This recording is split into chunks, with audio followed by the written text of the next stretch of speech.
بسم الله الرحمن الرحيم. من الشيطان الرجيم. بسم الله الرحمن الرحيم. الحمد لله رب العالمين والعاقبة للمتقين. أما بعد فقد قال رسول الله صلى الله عليه وآله وسلم: اکرم الضیف ولو کانا کافرا. صلوات پڑھیں محمد.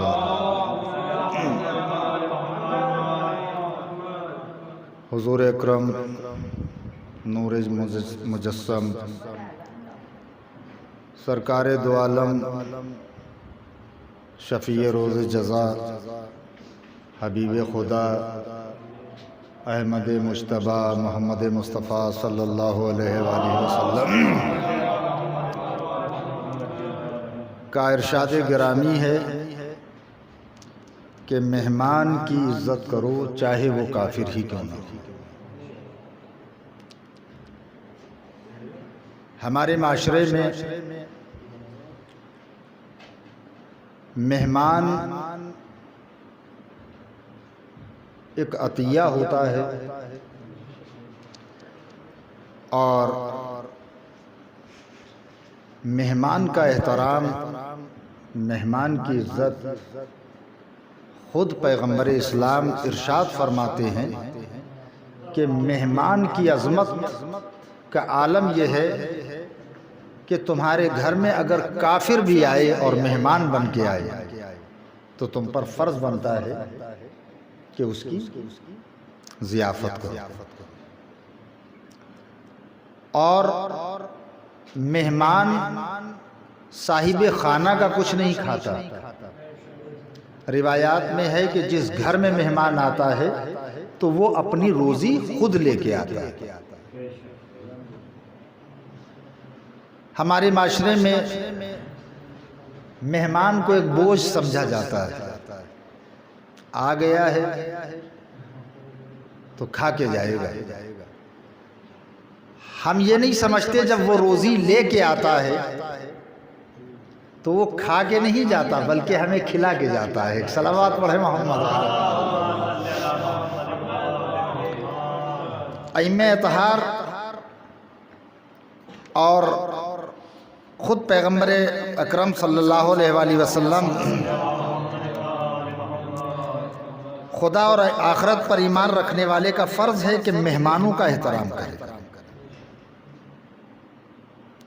مہمان نوازی کی ذمہ داری 3 شبانہ روز ہے. کم سے کم 3 دن مہمان رکھا جائے اور اگر وہ خود جاتا ہے تو کوئی دقت نہیں ہے. اس کے بعد پھر کار خیر ہے. امیر المومنین حضرت علی ابن ابی طالب علیہ السلام: جو شخص بھی مہمان کی آہٹ سن کر خوش ہو جاتا ہے پروردگار اس کے گناہوں کو معاف کر دیتا ہے، چاہے زمین و آسمان کے برابر کیوں نہ ہو. اس کے بعد فرماتے ہیں متعدد روایات میں وارد ہوا ہے کہ مہمان وارد ہوتا ہے تو اپنا رزق لے کر آتا ہے. گھر والوں کے گناہ بخشوا کر جاتا ہے. جس گھر میں مہمان نہیں آتے ہیں اس میں ملائکہ بھی نہیں آتے. اچھا، اب اس کے بعد مہمان کے آداب کیا ہیں؟ ضیافت ہم کیسے کریں؟ تو مہمان کا یہ حق ہے کہ اسے دروازے تک پہنچایا جائے. یہ رسول اکرم صلی اللہ علیہ وآلہ وسلم کا ارشاد ہے. مہمان کا اصول یہ ہے کہ کھانے سے پہلے میوہ پیش کیا جائے کہ مالک کائنات میزبان مہمان کو قسم دلائے تو اس پر عمل واجب نہیں ہے کہ یہ قسم صرف احترام کی بنا پر ہے. امام صادق: برادر مومن کے دسترخوان پر کھانے کا احترام یہ ہے کہ اس سے پہلے ہاتھ کھینچ لے. یعنی جب مہمان کھانا کھا رہا ہو تو ایسا نہیں ہے کہ میزبان جو ہے وہ پہلے ہی ہاتھ ہٹا لے بلکہ بعد تک کھاتا رہے. مسلمان کا احترام یہ ہے کہ اسے تحفہ دے، اور جو شخص مہمان نواز ہے، تاریخ روایات میں انبیاء کرام کی سیرت میں مہمان نوازی کا بکثرت تذکرہ ملتا ہے۔